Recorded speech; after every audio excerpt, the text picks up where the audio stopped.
Om Tare Du Tare Du Re Soha. Om Tare Du Tare Du Re Soha. Om Tare Du Tare Du Re Soha. Om Tare Du Tare. So let's go back to the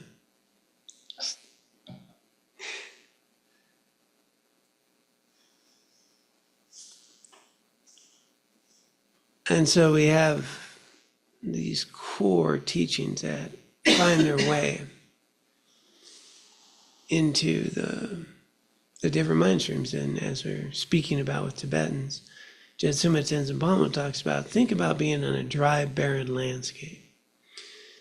I mean, we're in Ladakh. I mean, you get above tree line, it's just rocks and hills. I mean, there's, it's not super attractive. And you have these valleys with some greenery, but barren landscape, big skies. And the thought was, you needed some beauty, you needed some things to engage the mind. And that's why their art is so important to them and activates their minds in these particular ways. Very intricate. In an otherwise barren landscape. And so you'll find Buddhist teachings and the symbolism, it's going to be different in different cultures. And the big challenge today is, what's the American version of that? What's the West version of this?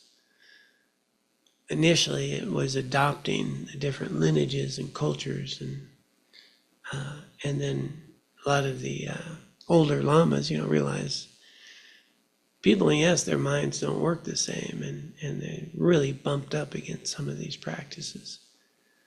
And some found well, I have some older friends who've been doing these practices and just, they just ripened with them. But more and more it's been challenging. And so how do we access these teachings with the minds that we have in ways that are more appropriate to our surroundings, our environment, the culture we live in, but don't throw the baby out with the bathwater. That's the biggest issue. What happens here in the West a lot is, I like that part of Buddhism, I like that part of this thing, I don't like that. Well, I don't think that could happen. But this part, and we just kind of take what we like and kind of throw out the rest. I was listening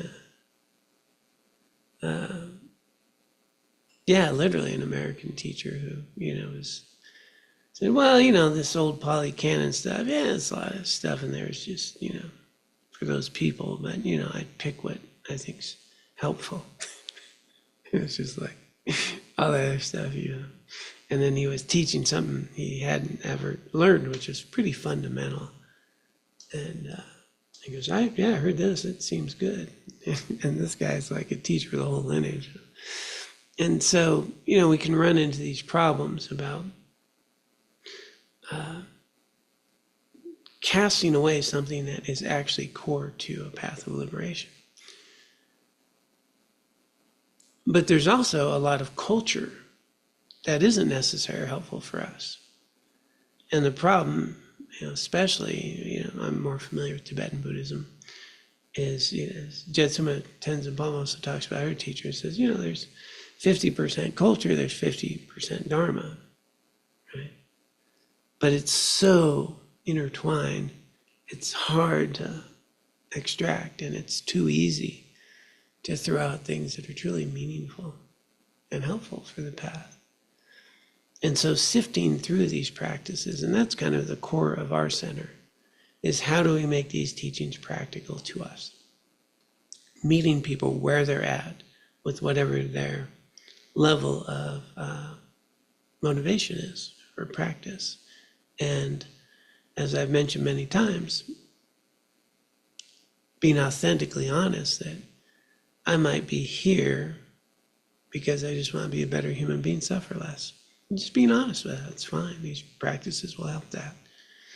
And a motivation might be to achieve enlightenment or Buddhahood.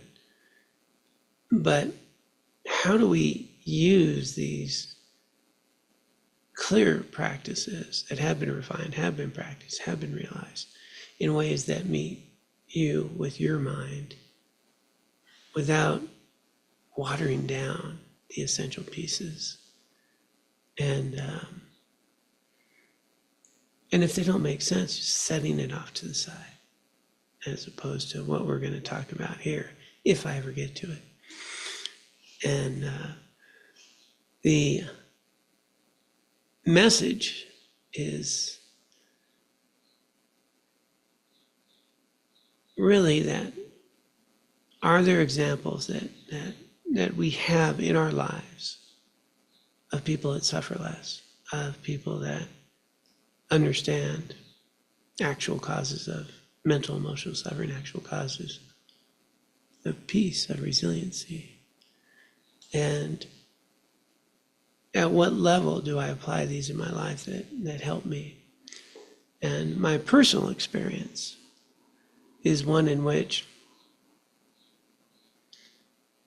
over the time of my life, I mean, I got serious, took my first vows 2003, like 22 years, right? I was studying, but that's when I got serious. That's when I took vows. And from that point, so much of this was over my head, and I just wanted to be a better person. And these people seemed to be, well, capable of doing that. And my teacher seemed, pretty enlightened to me. And what happened is, over the years, things that did not make any sense to me at all are just fundamental to me now. They're just fundamental to me now. But at that time, just no way. And so it's the process of unveiling. It's a process of, it reveals as we go. And but we don't need to pretend that we're somewhere we're not. It's perfectly okay to practice ethics, concentration, wisdom, improve the quality of your life in a human form, in a lifetime that we have. But you may find as you do that, if we don't do what we're about to talk about, a ripening of potentials that's available, that wasn't there in our mind before. Might just happen. But in the meantime, you may notice that your life's significantly better than it once was. It's not that the life changed, but you changed. And that's kind of the key point. So having said that, let's get to the text here.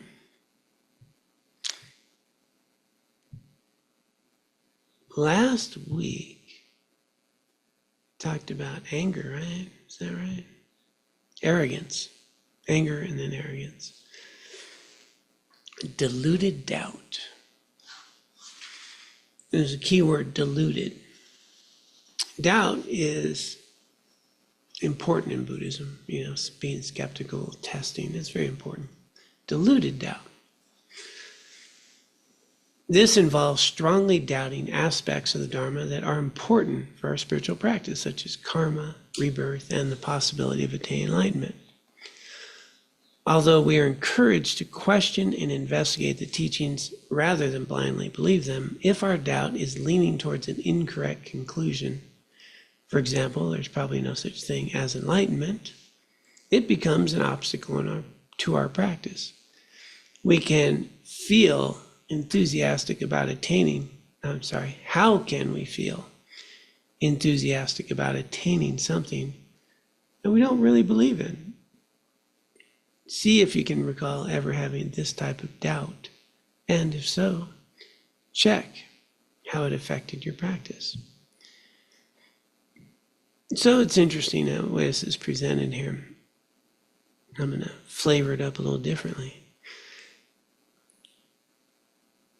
So belief, right, about karma, rebirth, possibility of attaining enlightenment.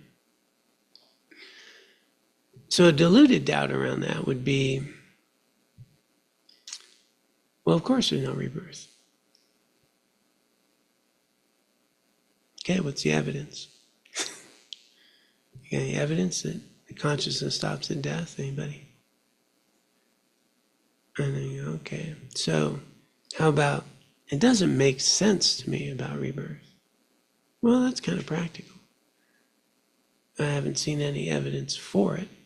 I haven't seen evidence against it. It doesn't make sense to me, though. So I can't quite wrap my head around it. That's an appropriate doubt.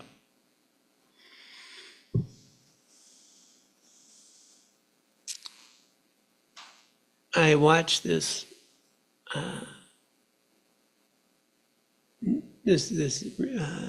neuroscience researcher give a talk today, actually, on it was a TEDx talk, and the talk was how neuroscience informs us about free will, and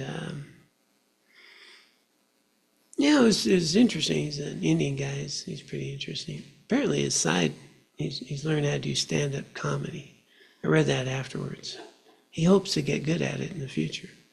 And, but, so he's giving this TEDx talk, and he's talking about, the neurotransmitters and the synapses, and, how we have an experience, and how that experience, how they're affected from outside sources, and what we bring, and any experience that we particularly have, and what that can do, and make these other connections, and, basically how we get conditioned, right? Something pleasurable, something dangerous, something traumatic, and how that informs this nervous system and the synapses and how they're formed.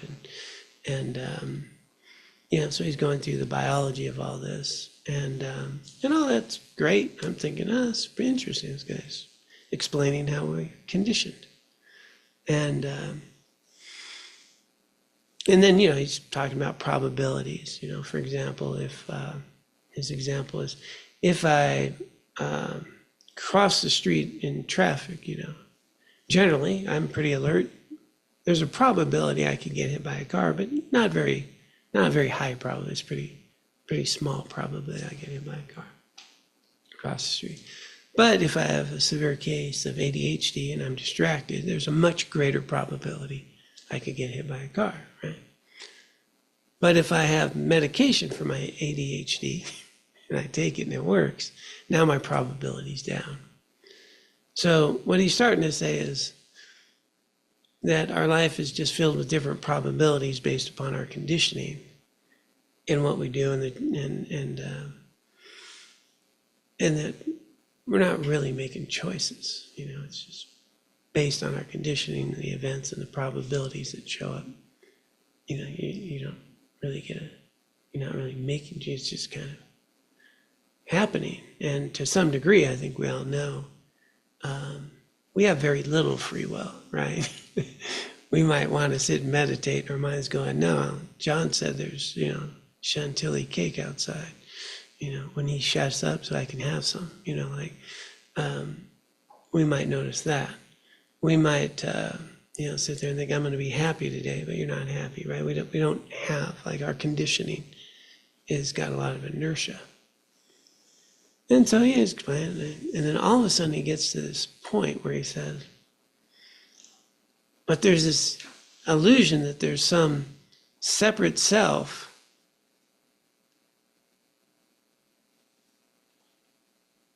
different than this conditioning that's driving the car. And he said, well, and of course that's not the case. And he just brushed it off. That was like the shortest sentence he had in his whole explanation. I wouldn't even consider that thought. That doesn't even make sense. Just one sentence. And of course, no, that's not it. And then went on to talk about,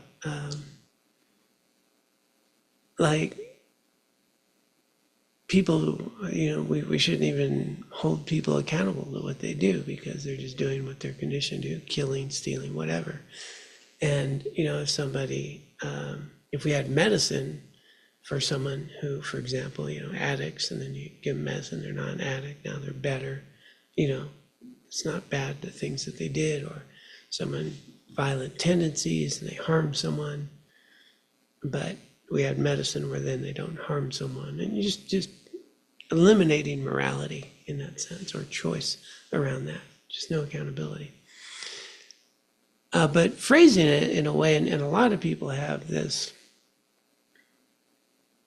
mode of thinking about lack of free will, and not to have any ill will towards anyone for things that they do just because that's all they can do. It's just like any other animal.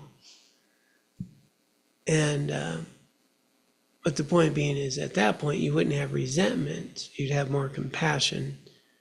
And if somebody needs to be in prison because it's safer for society, that's fine. And but if you could fix them, you could let them out of prison. In other words, we don't need to have retribution just for pain's sake, right? So that's a nice thought there, right? Very nice. And not too far from actually how we would think about it, except for one thing.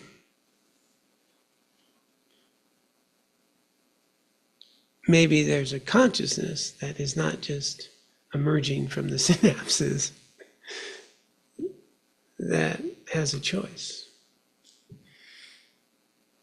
And like that's not even a thought in his framework, right?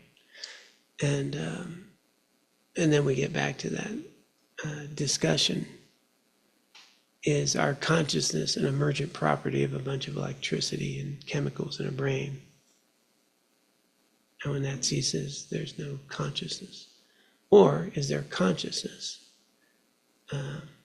Most now, even neuroscience, don't think of the mind and brain as the same thing. But they will say that the mind's an emergent property of this brain. He was just talking brain. And so I bring all this up because this is what the Buddha questioned, right? Questioned, not in the neuroscientific things, but he questioned how we exist. He questioned whether we are a prisoner of these aging, sickness, death, mental and emotional afflictions, all that, or not. And his conclusion was very different, having gone through this process of understanding. And from a Buddhist teaching, says that, this consciousness, this continuum of consciousness that is underlying our fundamental sort of physical mind-body experience we're currently having, gives rise to it. It's aware that when this body dies, this stream of consciousness doesn't end.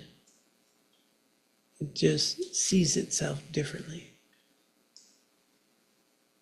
Right now it sees me as John scratching my arm. It's aware of that.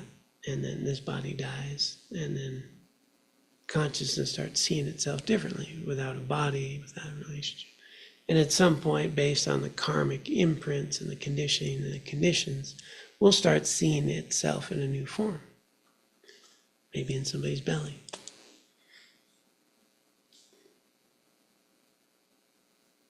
And so it's not even you anymore. We don't have memories of that, typically.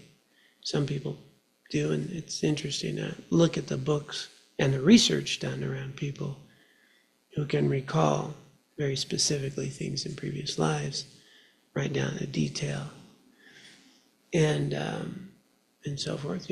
People can look at that stuff. So, but from a Buddhist perspective, is that this is a continuum, in that we, based on how we condition ourselves, will have a strong inertia about how we'll see ourselves in the future in whatever form we take. And there's just consciousness that's there. So that's very different, right, than conscious and emergent property of the mind. And so getting back to deluded doubt, and what's next is deluded views, is accepting something as true that we don't know is true. That's all. I mean, I'm pretty sure, if I hit my knee with a hammer, it's going to hurt, clear. But there's a lot of things that that have become true to me that there's no way I thought would have happened. I mean, when I was a kid, this wasn't happening. That there could be this little phone that I could carry with me, that I could talk to, that could look up anything I need to know in the universe, that can call somebody, can pull up a video, that I can stream a movie. I think we have answering machines. I mean, Get Smart had a shoe phone, but he had to dial it, right? Some people are old enough to remember Get Smart. So took his shoe off, took the heel out, had a dial. But that was all like, imagination.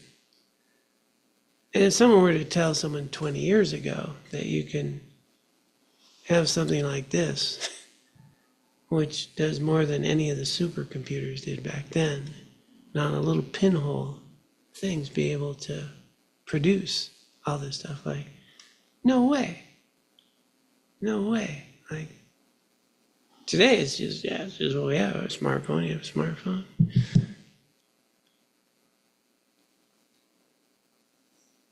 And you start to see this world that we live in, like self-driving cars.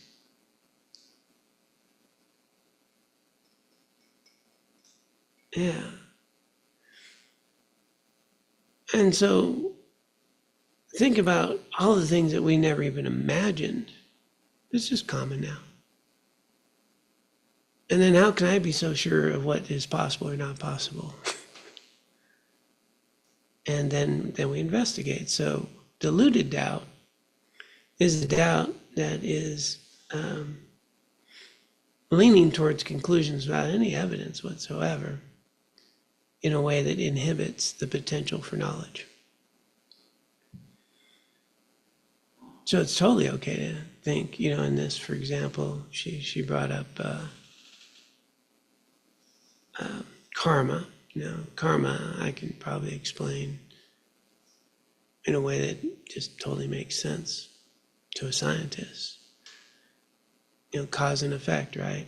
Bees pollinating flowers, have cause and effect and result, and how things exist, the sort of underlying structure of how things manifest, the sort of intelligence in life. And you can explain it that way. You can also explain karma in a very simple thing is, what I think, say, and do a lot, I'll have a tendency to think, say, and do more. Karma, right? It's just how I think. So I'm conditioning myself. And the people I hang out with, the environments I'm in, can have an impact on me, and the conditioning and what I think, say, and do, and gets reinforced. That's how I think. So karma is, there's nothing mystical about it in that sense. But to say that the karmic imprints I'm experiencing today come from a previous life, well, that might be a stretch. Or the karma I'm creating today will show up in a different life. That's a stretch, right? So just being, okay, well, what is it that is practical that makes sense?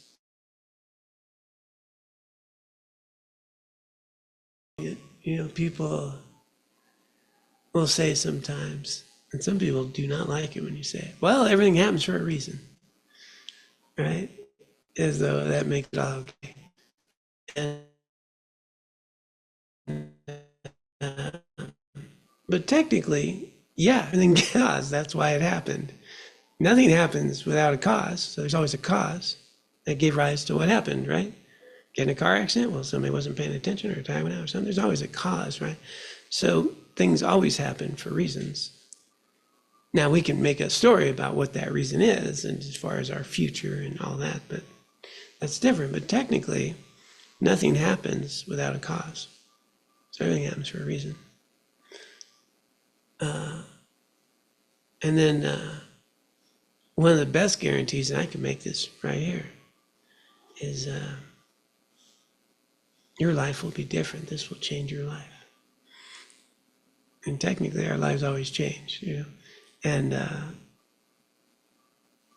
I remember giving a practice, a loving kindness one, and told someone, I think it was like, yeah, you do this practice for like 6 months, your life will be different.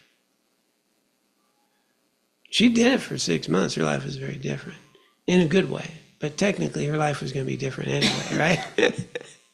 Because our life is different 6 months from now.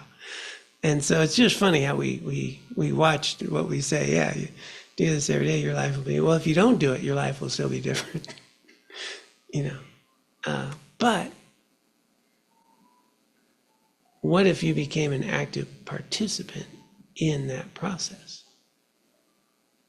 And that's where this idea of free will, I think, is critical, is that I don't need to be a prisoner of my biology. I don't need to be a prisoner of my conditioning. I can become an active participant in my becoming and cultivate some free will, have a little more than I used to. Become aware of being aware. Become aware of the sensations, the impulses, the imprints, the tendencies, and allow them to be present. And be the driver in my car to say, yeah, that's probably not very healthy. This might be more healthy. And in this way, empower ourselves to have access to lives that we get to experience and be part of the, trying to think like the cook in the kitchen, right? The farmer, the tilling the soil, that we are an active participant in our own becoming. And that's where the Buddha was nailing it. And so this is the investigation here around deluded doubt. Do I have views that are fixed, that are limiting me from seeing reality? If we have a scientific mind is supposed to be objective, not trying to prove what they already know in their mind. Buddhism is ultimate science. Well, let's explore. Is this true? Not true. Can you have access directly to your awareness itself that is aware of? Before all the elaboration, storytelling, projections, filling in pictures, pure bare awareness. And then if you can, then who is it that's aware? It's first person investigation. And so apparently quite a few people have done this for a few thousand years. And some people discovered that their whole problem was they identified me and mine with that which is not me and mine. I don't exist in the way I perceive myself to. And then ultimately figured out how they did. Woke up. And then we have all these first-person direct experiences of that and their directions. But deluded doubt's not going to allow for any of that. Appropriate doubt of having things that don't make sense to our conventional mind, totally okay. And don't pretend I believe in something I don't believe in, and that's the point here. If we don't believe enlightenment's possible, it's going to be very hard to cultivate the path to enlightenment. So don't even try to be enlightened. That doesn't make sense. But if you don't think enlightenment's possible, are there some practices that would help you live with more freedom, more choice, greater resiliency, understanding the processes of suffering, the processes of resilience, without saying there's no enlightenment, and just going, well, I can be a little more liberated than I once was, and who knows about enlightenment? Then that's a path forward.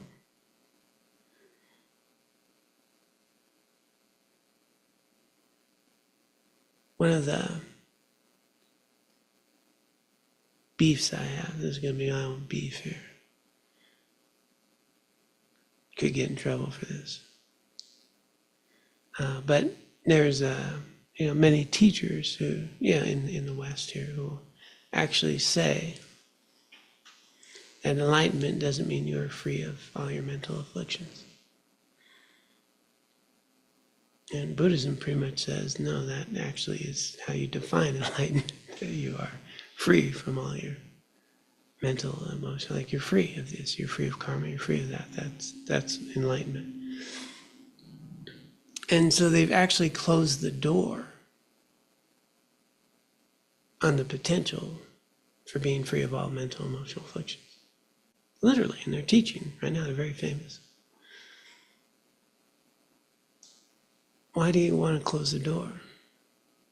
And the answer, fundamentally probably is that they have had non-dual experiences that they perceive as enlightened experiences. And then they came out of those experiences and they still have mental afflictions. So then they assume, well, that's the best you got. So apparently they've gone as far as you could go. And they're teaching you how to go as far as they go. But the door beyond that is no longer available. That's the worst case of deluded doubt and wrong deluded view, which is this next piece. I find that really sad that, someone teaches that. What's the difference between saying you can have enlightened experiences without being fully enlightened? I'm good with that. Or it's been taught that people can achieve that. I haven't done that yet, and I don't know anyone who has. That's reasonable. But to say it's taught that you can do this, and I haven't done it, and the people I know haven't done it, so therefore it's not possible. You just eliminated a whole path to a whole lot of people are following you. That'd be a deluded view. So, having said that, while we're on deluded doubt and view, I do want to read the view. It's short, and then we might get them both there.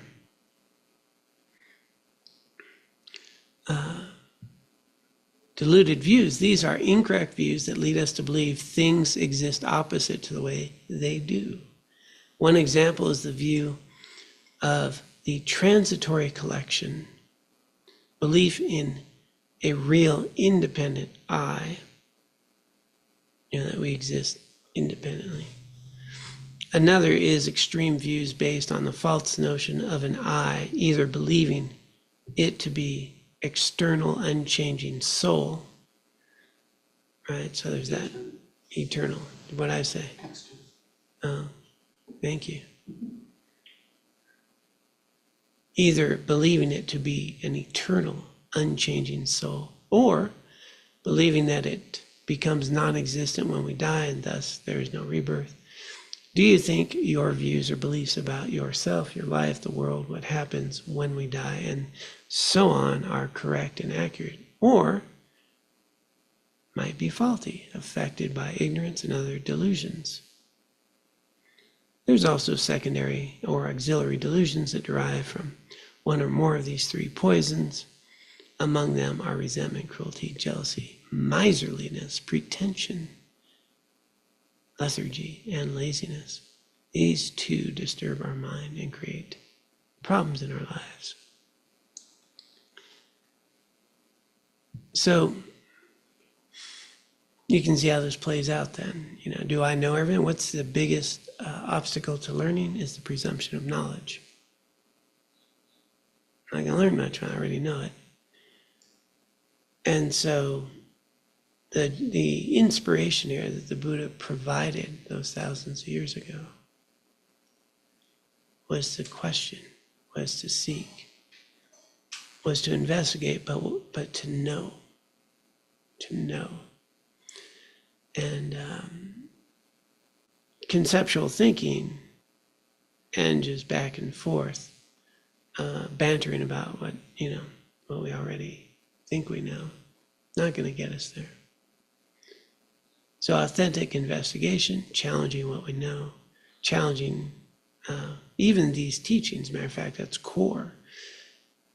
You can't really progress in this path unless you challenge and investigate the teachings. It just doesn't work very well. And that's where that very famous conversation the Buddha had with that group said, how do we know you're the one with the right answers? All these teachers come through. And he said, well, you don't. You have to test them and see if they are. It's your responsibility. And so the journey that I encourage all of you to engage in is to challenge these beliefs, challenge these doubts when they are limiting your potential. But investigate whether your life is better when you understand you're not independent, but you are interdependent. Okay, do I want to hang on to a way I don't exist? And if hanging on to a way I don't exist, does that create suffering or is it helpful? Or if I understand I'm interdependent, that everything I think, say, or do is because of others, everything I get to eat, everything I get to wear, everything I get to do, every thought in my mind is because of my conditioning, my interactions with others. The very life I live is in dependence upon animals, others, the environment, oxygen, this body I live in, and that there's nothing independent about it. Well, I mean, that's just scientifically true. It's not complicated. But it's not how I live. Right? It's not how I live. I'm very independent. Those people are like that. And when I say those people are like that, is that true? I mean, how often have we talked about that? Italians, man, they're so passionate. Those Italianos, they're very passionate. Yes. Except I've met some Italians who are not very passionate, believe it or not. A couple, probably only 2 or 3 in that. And, of course the Irish are drunks, come on, I mean, we have a lot of evidence there. Except my mom, who didn't drink. She wasn't 100% Irish, though. So, you just sit here and you think about how we fill in pictures about people and tendencies, people are like that or like this. And we don't even recognize we're the ones filling in those pictures. And they're based on some experience and some information. And whether I like someone or don't like someone can have a lot to do with just what I'm attending to about that person. Am I attending to the way they help their mom when they're sick? Or am I attending to their kind of arrogant attitude? Which am I attending to? I've been arrogant. I've also helped my mom. I could be a jerk. I could be helpful. But we'll stick a label on someone and freeze them. So if we start to think about how I'm perceiving myself in the world and the labels I'm putting on people and the way I'm experiencing the world as objective, independent, separate, we can see how we have so much suffering. But if I understand that I'm always in a state of becoming, I'm not who I used to be, and so are others, and how I'm seeing you has a lot to do with me. It has something to do with you, but there's a mixture going on. Well, living more accurately, the research, Western research has shown we suffer less because those hard views don't take hold around resentment, anger, frustration, jealousy, insecurity. So, in these 6 root fundamental problems, these are 5 and 6, deluded doubt, deluded view, is the opportunity to notice where we limit ourselves. And how do we engage in appropriate doubt and a more clear view, which requires some doubt and some investigation of our views, right? But what a freedom. And so all this was possible because of a being that was on this planet who was the ultimate scientific investigator. There was no belief system. There was no religious theme. There was, I want to know if it's necessary to suffer like this or not. And I'm going to dedicate my life to finding out.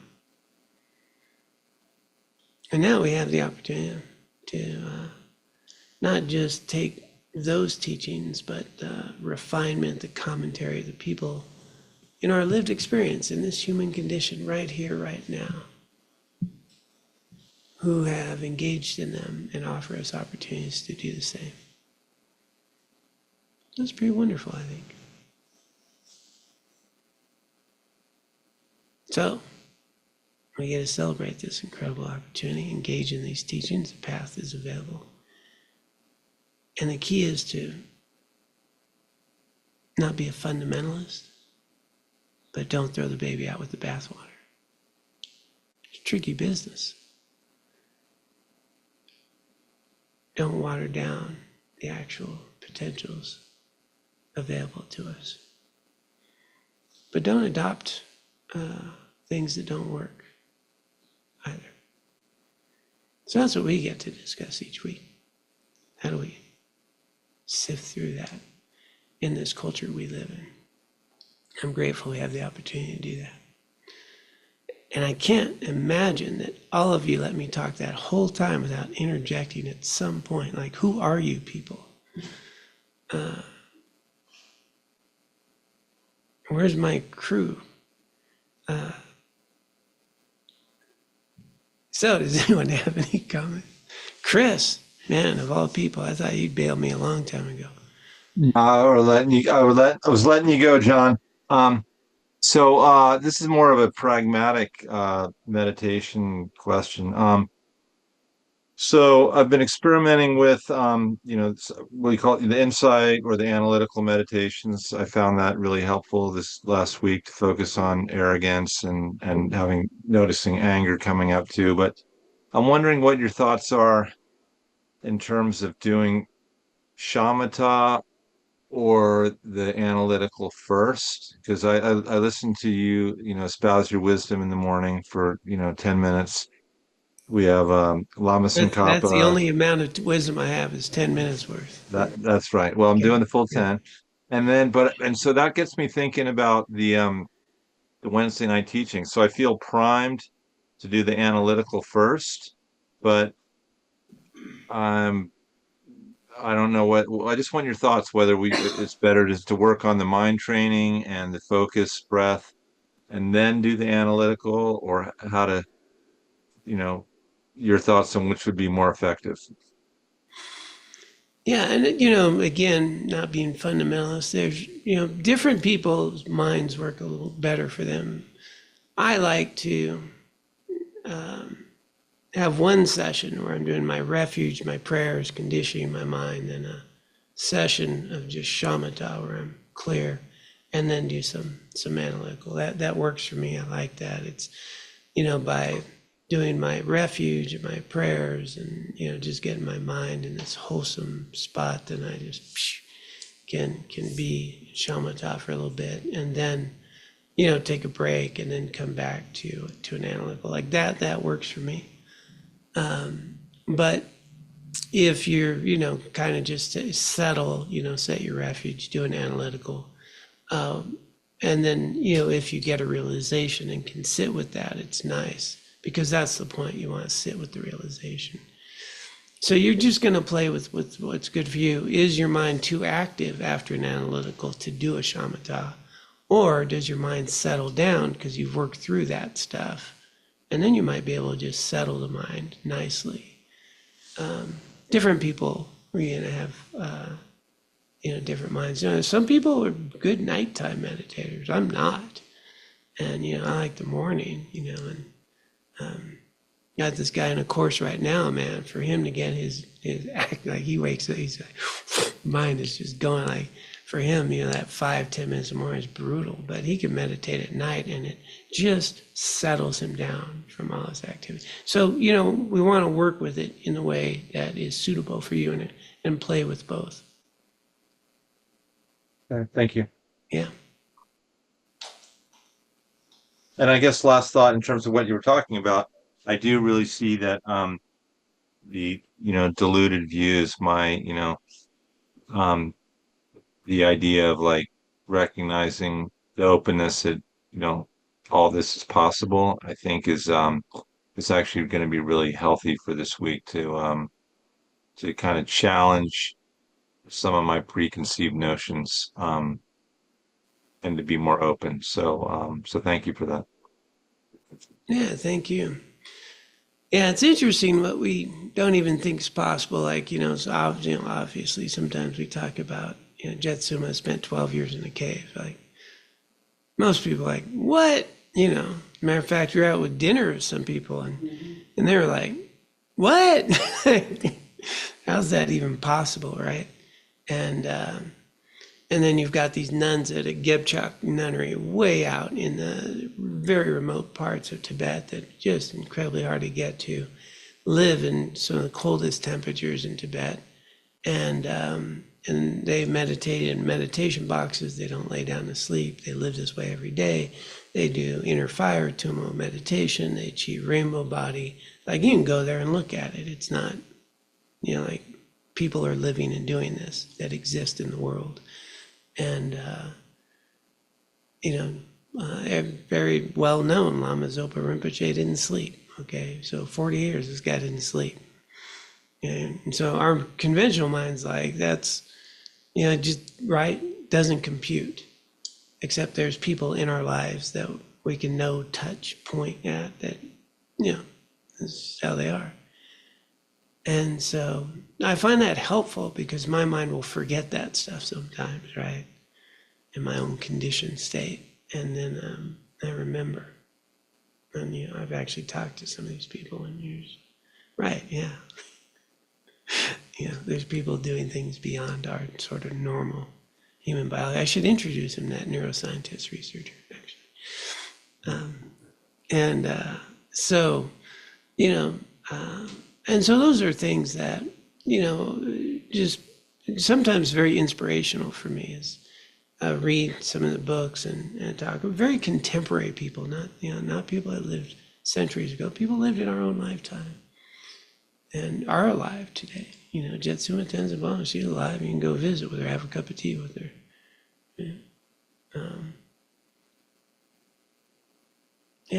Find that inspiring. Let's go ahead and dedicate the merit and the wisdom of our time together. I'll bring that up. A lot of things we could have been doing on Sagadawa, on the Buddha's birthday on this Wednesday. Had that full red blood moon yesterday, last night. We chose to take some time to come together, to engage in teachings that offer the potential for care, compassion, liberation, to seek to ask the big questions, to understand ourselves and our experience, to improve ourselves and the world that we live in. Great deal of merit there. So I invite you to join me in dedicating all of this merit for the benefit of all sentient beings. May our efforts here and throughout our lifetimes find its way into the world and be of benefit to others. And for our own continued spiritual growth, that we may ultimately recognize our ultimate nature, find liberation, and be of greatest benefit to all. And with that motivation, those who care to, we can engage in the dedication prayer. By this merit, may I soon attain the enlightened state of Guru Buddha, that I may be able to liberate all sentient beings from their suffering. May the precious Bodhi mind, not yet born, arise and grow. May that born have no decline, but increase forevermore.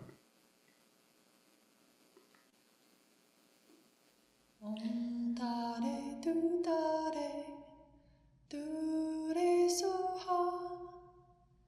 Om Tare Tu Tare Tu Re Soha.